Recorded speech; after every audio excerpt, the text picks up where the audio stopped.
Can I ask you the question first? Sure. I was gonna ask it for myself. So. But I'm often asked, why do you bring two photographers? And I think you and I have different perspectives. I mean, we've gotten to be pretty good friends over the years. We've got a pretty good natured way of joking around. And I think we're just two different personalities. And I think those two different personalities really bring different perspectives to the wedding. And so I just want you to tell me, why is it that you do photography? Why is it that you do this and drag your butt out of bed at 8 o'clock in the morning on a Saturday in 90-degree heat in a tux? So why do you do that? well, there's a few things, I guess. From a history point of view, and you probably don't even know this, is that my mother's actually a fairly established oil painter. And growing up, she always did canvas painting and landscapes and all, and sort of approach. She never really did portraits, but she always did kind of environmental kind of pictures. So she does a lot of oil painting, and she knew that her children had some creative streak. And me being the more engineering, technical type that I am, she always tried to, she took me through painting classes, and I did oil painting and so on. And she just kept saying, well, you got an eye, you know how to do this stuff, but my struggle was I always tried to figure out what it was I wanted to paint. What is it? If it was a landscape, did I try to visualize in my mind what was it the whole thing going to look like when I was done.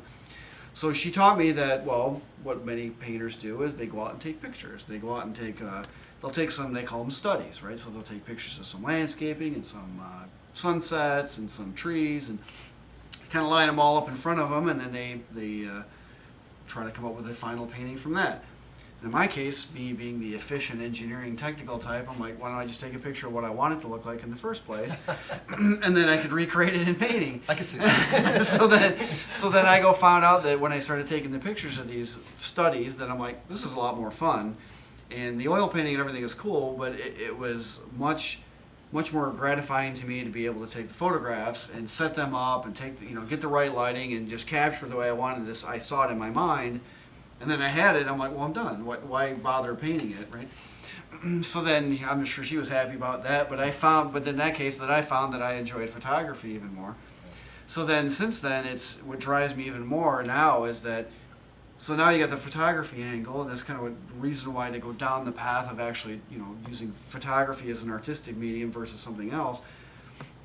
But now I'm finding is that, with weddings, it's even more gratifying because that image that was in my mind, an image that I took, whether it was just capturing the moment that just happened or whether it's part of a more traditional pose, is that picture could end up on someone's wall for the rest of their lives. And they might have it, and their grandkids might have it, their great-grandkids might have it, and they're going to look at it for generations and say that there's grandma and grandpa sitting at this, at their wedding day, and I'm the one who took it, and that's kind of the motivating part to me is, we get to the end of a wedding and we're looking at all the images going, wow, somebody 50 years from now might be looking at this very same image, right, and I've impacted their lives.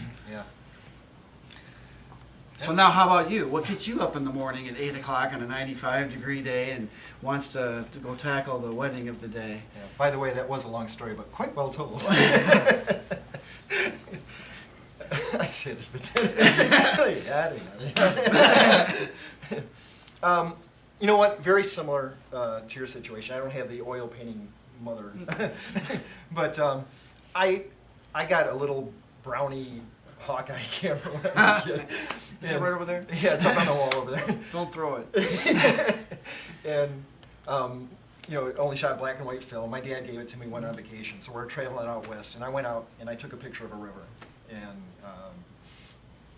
here I am, 8 years old, I had no idea. And I take this picture, we go out and get it developed. And when I got the picture back, it was really good. It wasn't because of all this technical expertise, I got lucky. It was a blind squirrel. Yeah, blind squirrel. It's on my Facebook page. Every once in a while, a blind squirrel finds a nut. It was a good shot, and people commented on it. And it made me feel good about, hey, I took a picture that somebody else looked at and they thought that was a pretty picture. And so from there it just kind of evolved over the years. And much the same as you wanting to take a picture of a bride and have her remember that and have people look at it 50 years down the road, that's why I do what I do as far as weddings are concerned. I love photography in general. I just love being out in nature. I love taking pictures of the sun coming through the trees, the gorgeous autumn colors, that just moves me, okay? But the reason I do weddings is because I can use my imagery to move other people, and it does. And Absolutely. that's the most exciting thing in the world is when you see somebody look at a picture that you took of them and just see the eyes go wide, Mhm. and see the smile on the face. And that's when I go, okay, I did something good today. You get Yeah. to see the emotion, and they get to Right. relive that memory. Yeah, and also if you think about it, when you hear about a natural disaster, tornado came through, flood, whatever, and somebody's got a chance to react and to save themselves, but they can run into the house and get one last thing. What do they grab? They grab the photo album, right?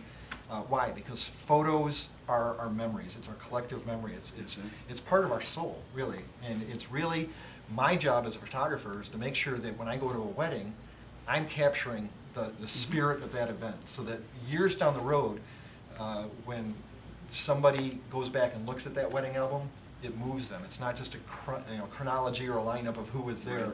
The bride's going to look at that and she's going to go, "Oh my gosh, I remember we had so much fun. Remember how in love we were on that special day?" And because we're not anymore. I saw where that was going. It was like, We'll edit that part out. yeah, please. She's going to look at that and she's going to say, remember, that little puppy dog, way you used to, look at me and the cute little nicknames we had.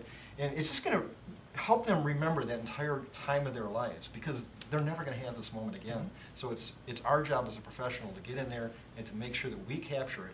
We're going to capture them. We're going to tell their story, but then we're going to make that story something even more special than they even could have imagined it was. And how do you go about capturing those images? What are you talking about? Trying to help you get down to the path of the perfect life. Oh, yeah, the thank best. you. Thank you. Okay. Reel you back in. So, you find it over and over again on the website. You find it in our literature. Your wedding deserves the best. It's not just, some fancy marketing thing. I really believe it. This is your one wedding day. God forbid, you're never going to do this again. Is that the right way to say that? God forbid. God willing. God willing. Thank you.